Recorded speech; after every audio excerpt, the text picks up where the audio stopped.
আগামী 26শে এপ্রিল রায়গঞ্জ লোকসভা আসনের নির্বাচন অনুষ্ঠিত হবে। এবারে এই লোকসভা আসনে বিজেপি প্রার্থী হিসেবে লড়াই করছেন ভূমিপুত্র কার্তিক পাল। বুধবার হেমতাবাদে প্রচারে নামেন তিনি। এদিন কাকরসিংহের চণ্ডী মন্দির ও থানা কালীবাড়িতে পুজো দিয়ে প্রচার শুরু করেন তিনি। পায়ে হেঁটে মিছিল করে চলে জনসংযোগ কর্মসূচি। বিভিন্ন জায়গায় কর্মী সমর্থকদের নিয়ে দেওয়াল লিখন শুরু করেন। তিনি বলেন, মোদিজির হাত শক্ত করতেই বিজেপিকে ভোট। এর পাশাপাশি সাধারণ মানুষের দুয়ারে গিয়ে ভোটের আবেদন জানান কার্তিক পাল। তার প্রচার সঙ্গী ছিলেন দলের মণ্ডল সভাপতি বিপ্লব সরকার ও অন্যান্য নেতৃত্ব ও কর্মীরা।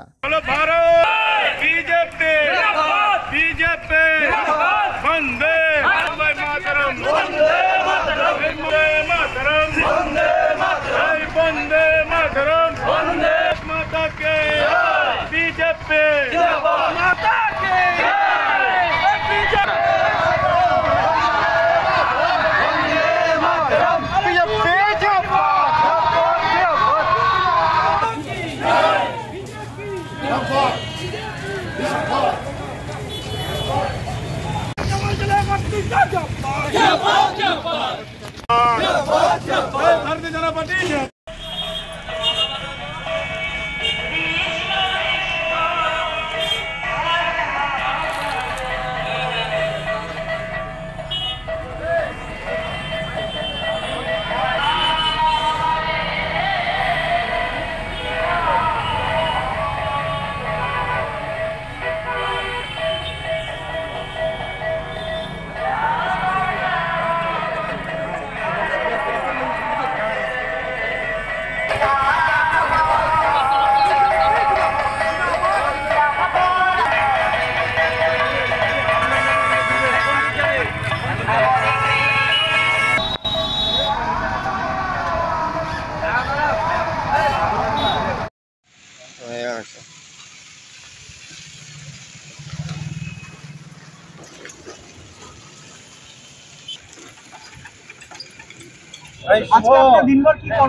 আজকে আমরা হেমতাবাদ বিধানসভায় আসি।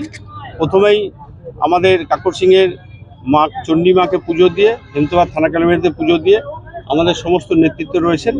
আজকে আমরা সারাদিন হেমতাবাদের মানুষের কাছে আশীর্বাদ দেব। আগামী দিনে যে লোকসভা ভোট, মানুষ যেন আমাদের বিজেপি পার্টিকে, আমাদের যশস্বী প্রধানমন্ত্রী নরেন্দ্র মোদীজিকে আশীর্বাদ, দুহাত ভরে আশীর্বাদ করে, এবং আমাদের যে প্রার্থী রয়েছেন বর্তমানে আমি সবাইকে জয়ী করার জন্য আশীর্বাদ চাইব। হেমতাবাদ বিধানসভা তৃণমূলের দখলে, এখানে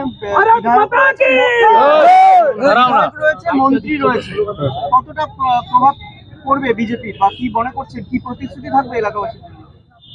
এই ভোটটা দেশের ভোট, এবং ভারতবর্ষ কিভাবে চলবে, এবং ভারতবর্ষের যশস্বী প্রধানমন্ত্রী যেভাবে গোটা বিশ্বকে নেতৃত্ব দিচ্ছেন, হেমতাবাদের মানুষও মোদিজির পাশে থাকবে। এই নিয়ে কে কোথায় কোন পদে রয়েছে সেটা কোনো ব্যাপার নেই, মানুষ মোদিজিকে চায়, সেটাই আমাদের মূল লক্ষ্য। তৃণমূলের ভোট তো বেশি আছে, বিধায়ক আছে, মন্ত্রী আছে। এখন যেটা দেখবেন, তৃণমূলের লোকবল থাকবে, বাহুবল থাকবে, ভোটটা মোদিজির থাকবে।